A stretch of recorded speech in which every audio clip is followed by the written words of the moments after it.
Bismillahirrahmanirrahim. Assalamualaikum warahmatullahi wabarakatuh. Alhamdulillahirabbil alamin. Wal 'aqibatu lil muttaqin wa la 'udwana illa 'alal zalimin. Asyhadu an la ilaha illallah wahdahu la syarika lah wa asyhadu anna sayyidina Muhammadan 'abduhu wa rasuluhu alladzi la nabiyya ba'dah. Allahumma fassalli wa sallim wa barik ala sayyidina Muhammadin wa ala ali sayyidina Muhammadin. Amma ba'd. Kita akan membahas tentang kaidah fikih. Al-qaidatul fiqhiyah. Kaidah fikih. Apa itu kaidah fikih? Kaidah fikih ini adalah aturan-aturan yang mana ketika kita sudah tahu kaidahnya dan berserta contoh-contohnya, maka kita nanti bisa paham bagaimana hukum fikihnya. Kaidah fikih ini dasarnya menuju ke fikihnya. Jadi kita nggak terlalu bertanya-tanya lagi.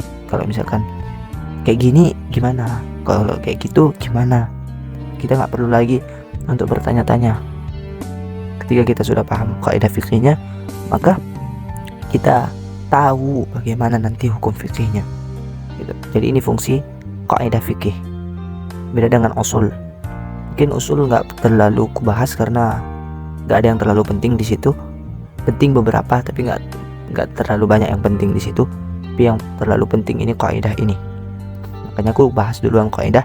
Dan juga kenapa aku bahas ini duluan, karena banyak yang request bahas kaidah fikih. Yang kita pakai kitabnya Mabadi Awaliyah ya, Mabadi Awaliyah. Kitab Mabadi Awaliyah. Banyak yang request ini, makanya aku bahas duluan. Oke, tapi aku bahasnya dari kaidah pertama. Kan nggak mungkin tiba-tiba udah ke kaidah belasan atau ke kaidah puluhan. Bisa aja aku bahas ke situ. Cuman kan nggak mungkin. Masa nggak ada kaidah 1, 2, 3, 4 dan seterusnya langsung ke kaidah 20 atau kaidah 15 atau kaidah ke-13 gitu. Nggak mungkin. Jadi aku urutin kaidah 1, 2, 3, 4, 5 seterusnya. Dan aku bakal bahas semuanya di sini tanpa ada contoh yang dilewatkan. Kalau 10 contohnya 10-10-nya akan aku bahas. Kalau 5 akan aku bahas. Kalau 3 dibahas. Gitu. Gak ada yang bakal dilangkahi.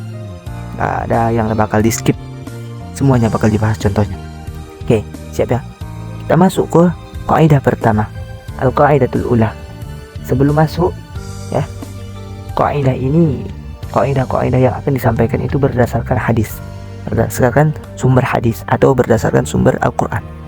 Jadi di kaidah pertama ini hadisnya itu innamal a'malu binniyat wa innamal likulli imri'in ma nawa.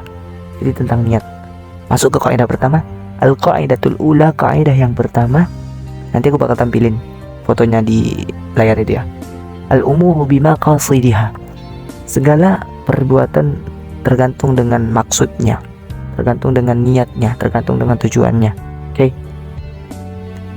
Al-umur ini bentuk fi'il, bentuk isim jamak ya, jamak.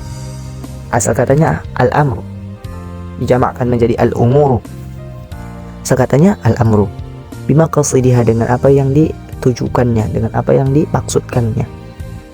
Masuk kita ke al-amsilah. Mungkin aku bakal baca sedikit minahnya karena udah ada di terpampang, nanti nggak perlu aku baca lagi ya. Jadi langsung ke minah yang pertama.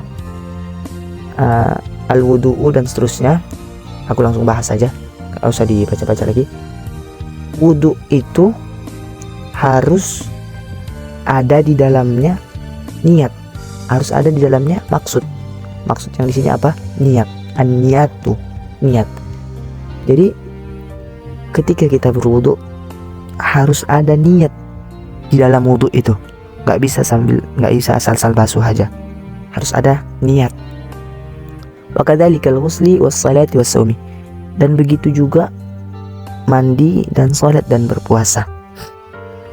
Maksudnya apa? Ketika kita berwudu harus ada di dalam wudu itu niat. Ketika kita mandi harus ada di dalam mandi itu niat. Ketika kita salat harus ada di dalam salat itu niat. Ketika kita puasa harus ada di dalam puasa itu niat. Dan kapan posisi niat itu sebenarnya? Nah, jangan bilang bahwa niat itu lafaz. Emang niat itu lafaz, tapi niat yang sebetulnya itu bukanlah terletak pada lafaznya, bukan terletak pada nawaitu shauma ghadin, nawaitu usla, nawaitu al-wudu, nawaitul wudu, usolli, segala macam, bukan di situnya. Tapi niat aslinya itu adalah fil qalb. An-niyatu fil qalbi. Niat itu di dalam hati. Oke. Jadi niat itu posisinya dalam hati, sir, tidak diucapkan. Itulah niat yang sebenarnya. Dan kapan posisi-posisi niat ini diucapkan di dalam hati? Ini berbeda-beda. Ada yang samanya, ada juga bedanya. Yaitu niat wudhu itu ketika awal membasuh wajah.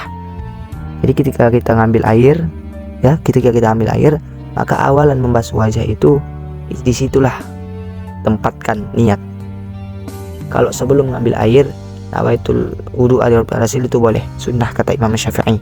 Tapi kalau Imam Maliki, Hambali dan Hanafi itu tidak perlu pakai itu.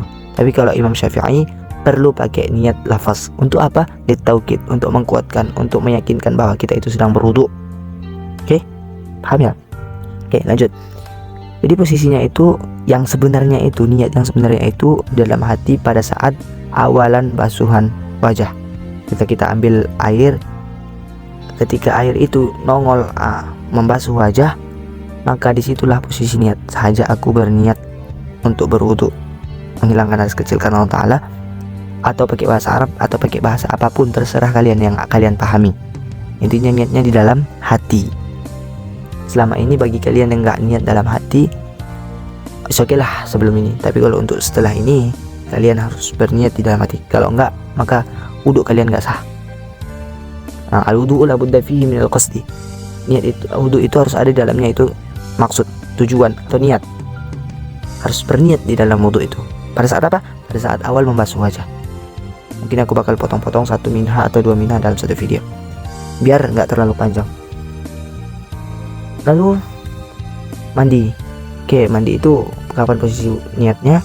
Posisi niatnya adalah pada saat awalan menyiram rambut atau menyiram kepala. Disitulah posisi awal niat mandi, sama kayak niat wudhu tadi. Dalam hati, pakai bahasa apapun terserah kalian. Itu mandi. Lalu sholat. Sholat kapan? Pada saat awal takbiratul ihram. Ketika mengangkat Allah dari Allah dari situ, disitulah posisi niat sampai bar Allahu Akbar, habis niat, habis Allahu Akbar, habis niat. Nah, disitulah posisi niatnya dalam hati. Lanjut ke saum, puasa.